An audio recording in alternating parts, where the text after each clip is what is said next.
Ciao, sono Alice e oggi parliamo di drammi coreani. Oggi parliamo di un dramma coreano del 2016 che è in cima alle classifiche di popolarità dei drammi coreani di sempre. È un titolo che è diventato praticamente cult all'interno dell'universo K-drama. Il titolo di questo dramma è Goblin. Io l'avevo nelle mie liste di interesse, nutrivo verso questo dramma una curiosità non di quelle brucianti che proprio non puoi aspettare per andare a vederlo, però era una curiosità che si presentava in maniera ricorrente ogni qualvolta vedevo una clip, sentivo la famosa canzone che a me ricorda un pezzo di Bryan Adams e continua a ricordarmelo e me lo ricorderà sempre. E quindi ce l'avevo lì, ecco, che mi girava in testa e dicevo, sì, un giorno mi devo mettere e lo devo guardare. Quel giorno è arrivato, l'ho guardato e l'ho concluso e adesso vi vado a raccontare le mie opinioni. Partiamo come sempre dalla trama. Come dice il titolo, è la storia di un goblin, ovvero questa creatura fantastica con dei poteri particolari. Questo goblin però non è sempre stato un goblin.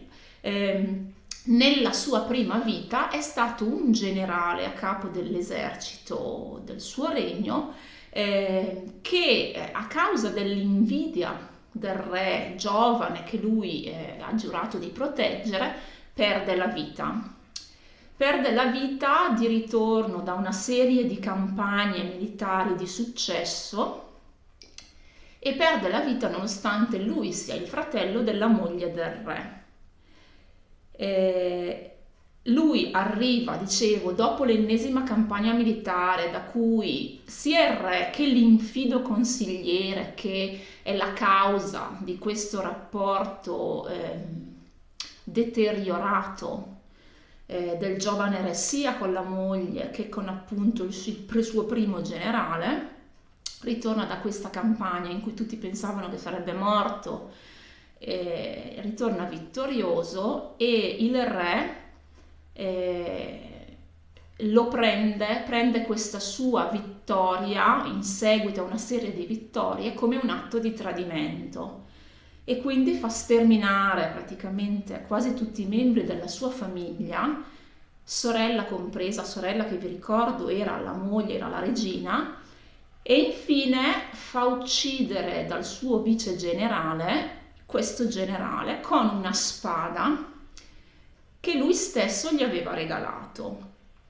Il generale, prima di morire, rivolge una preghiera a Dio chiedendo il dono dell'immortalità per compiere la sua vendetta e questo dono gli viene concesso. Quindi lui vaga nel mondo con questa spada che gli trafigge il corpo, che ovviamente è invisibile agli altri, per compiere la sua missione. L'unica persona che può togliere questa spada dal corpo del goblin e liberarlo dall'oppressione dell'immortalità, perché vivere per sempre sembra una figata sulla carta, ma deve essere una noia e un dolore tremendo, perché tutte le persone a cui hai voluto bene muoiono e quindi è un susseguirsi costante di perdite. Dicevo, l'unica persona che lo può liberare da questa maledizione, perché possiamo chiamarla così, l'immortalità, è la sposa del goblin, che è l'unica che può vedere questa spada e può sfilargliela dal petto. Nel momento in cui però questa spada viene sfilata, lui appunto muore e ritorna al niente e alla pace eterna. Il goblin, siccome è una persona comunque, come già lo era nella sua vita in qualità di generale, una persona molto retta, molto giusta, insieme ai poteri di Goblin ha anche questa facoltà di vedere il futuro delle persone che incontra quando lo vuol vedere ovviamente, ma a volte gli capita anche così senza che lo voglia, aiuta persone qua e là. E quindi incontra anche diverse reincarnazioni di persone che lui ha conosciuto durante la sua prima vita. Un giorno intanto che è annoiato sulla cima di un tetto, soccorre una donna che è stata investita e questa donna lo prega di salvare la vita non tanto a lei quanto piuttosto al bambino che ha in pancia.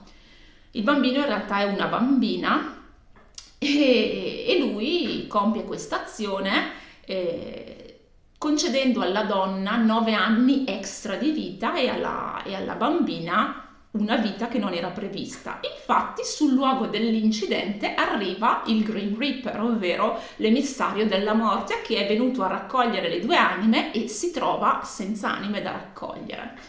E qui inizia lo svolgersi degli eventi, perché questa bambina che poi nasce è la sposa del Goblin e quindi è l'unica che ha il potere di liberarlo dalla maledizione dell'immortalità e farlo finalmente accedere alla pace. Il Grim Reaper invece si trova in una situazione un po' particolare perché non tanto per la madre che muore appunto 9 anni più tardi, quando la bambina ha 9 anni, quanto per questa bambina che non è nata e non è morta e quindi diventa un caso speciale, uno di quelli che richiedono un sacco di scartoffie. E questa sua condizione di caso speciale la pongono in particolare pericolo negli anni in cui la sua età finisce col numero 9. Questo perché? Perché il 9 è il numero più vicino al 10, che è il numero dell'equilibrio, e quindi è il momento più probabile in cui, diciamo, l'universo cerca di rimettersi in sesto e quindi di rettificare cose che non sono andate come previsto. In questo caso una persona che è venuta alla luce quando in realtà invece doveva morire ancora prima di nascere, ok? E da qui si snoda tutta la storia in cui il Grim Reaper, che non ha memoria del suo passato, scopre di avere un ruolo nella vita sia del Goblin che della moglie e di un'altra persona che sarà la datrice di lavoro della ragazza, che risulta essere la rincarnazione della sorella del generale.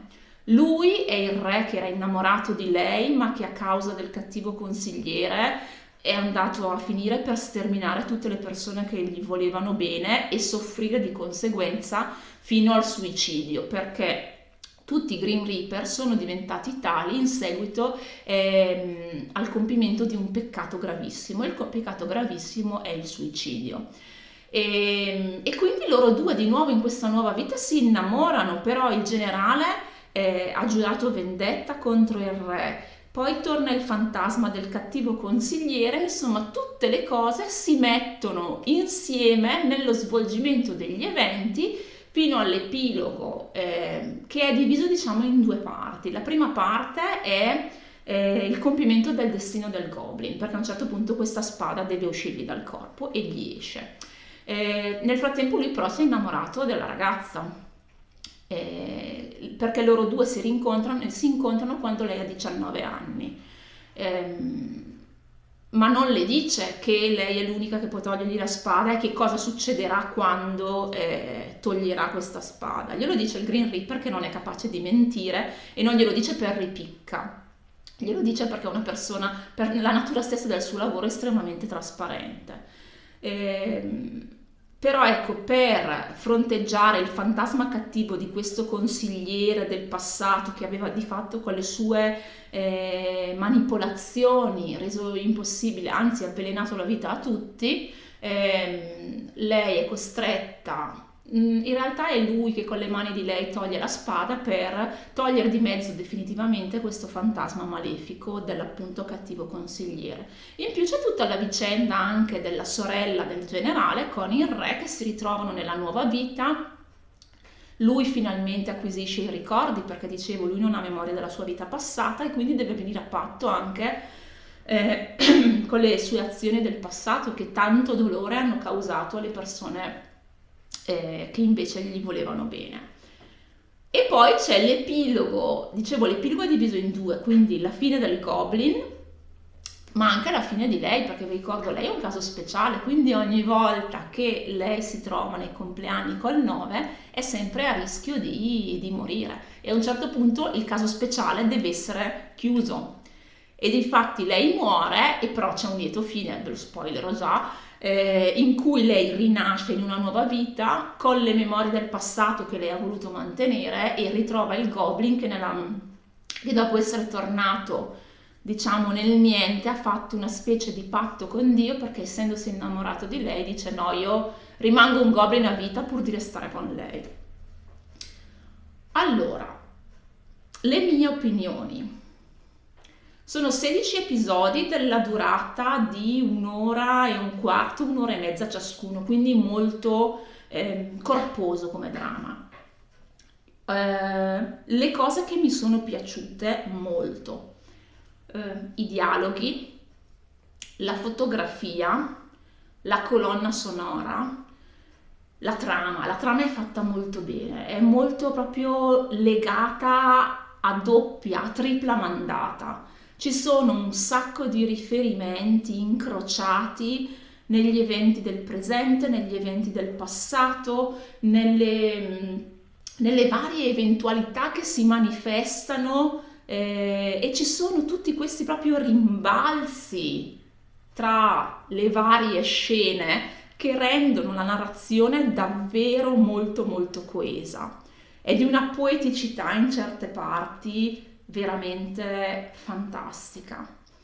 Gli attori sono stati molto bravi e lo dico nonostante l'attore che interpreta il Goblin a me non piace, però è oggettivamente bravo, è proprio bravo. Lei ugualmente, un'attrice che non mi piace. Qua tra l'altro, soprattutto nel segmento in cui lei fa la ragazza di 19 anni, secondo me è insopportabile, però la rende, cioè proprio la riempie come parte. Il mio preferito, il mio personaggio preferito in assoluto è il Grim Reaper. È bravissimo anche lui, brava l'attrice che interpreta la reincarnazione della sorella del generale. Sono tutti molto molto bravi, non posso dire niente. Quando dico che un attore o un'attrice non mi piace è perché è un gusto personale che però cerco di separare dall'effettiva capacità dell'attore di vestire i panni di personaggi sempre diversi. Quindi torno a dire, i due protagonisti principali sono entrambi molto bravi nella parte che interpretano, proprio riescono a rendere le emozioni, le sfumature, lui in particolare, anche l'anima di questo Goblin che ha 939 anni e quindi sente tutto il peso della perdita, il peso della solitudine, eppure riesce di nuovo a innamorarsi. Mi è piaciuto tantissimo il rapporto tra il Grim Reaper e il Goblin, cioè per me è il rapporto migliore che viene mostrato nel dramma, cioè perché sono due creature fantastiche, ciascuna con i propri dolori, i propri dubbi, le proprie difficoltà anche nel venire a termine con la natura stessa di ciò che sono, eppure i loro scambi sono esilaranti. Si vede che questi due attori lavorano davvero molto bene insieme, perché secondo me in alcune scene girate non stavano nemmeno recitando, cioè proprio in alcuni scambi molto arguti e molto comici si vede che proprio ridono genuinamente, non è un'interpretazione. Quindi per me il loro rapporto è splendido. Mi è piaciuta molto la storia tra il Grim Reaper e la reincarnazione della sorella del generale, perché non è mai scontata, non è mai, non va mai nella direzione, non va mai alla ricerca di una soluzione fiabesca di quanto c'è stato tra di loro, ok? Ma esplora e tiene conto del dolore che c'è stato in passato e non ci passa sopra un colpo di spugna per sistemare le cose perché vogliamo il lieto fine a tutti i costi. E quindi questo la rende molto autentica, per certi sensi anche molto triste, però secondo me molto più di impatto. Devo dire un'altra cosa, io l'innamoramento tra il Goblin e la sua sposa, dicevo, loro due si incontrano quando lei ha 19 anni e lei vede i fantasmi come dono di questa nascita portentosa che non era prevista, lei vede i fantasmi e quindi lei vede il Green Reaper a più riprese. E anche il Goblin ovviamente vede subito questa spada che protrude dal suo petto. E si incontrano poi effettivamente quando lei ha 19 anni e una delle obiezioni che ho visto a questa storia d'amore è la grande differenza di età. In effetti tra 939 e 19 anni c'è una grande differenza di età, però lui ha 939 anni, cioè di cosa stiamo parlando? Ok, di cosa stiamo parlando?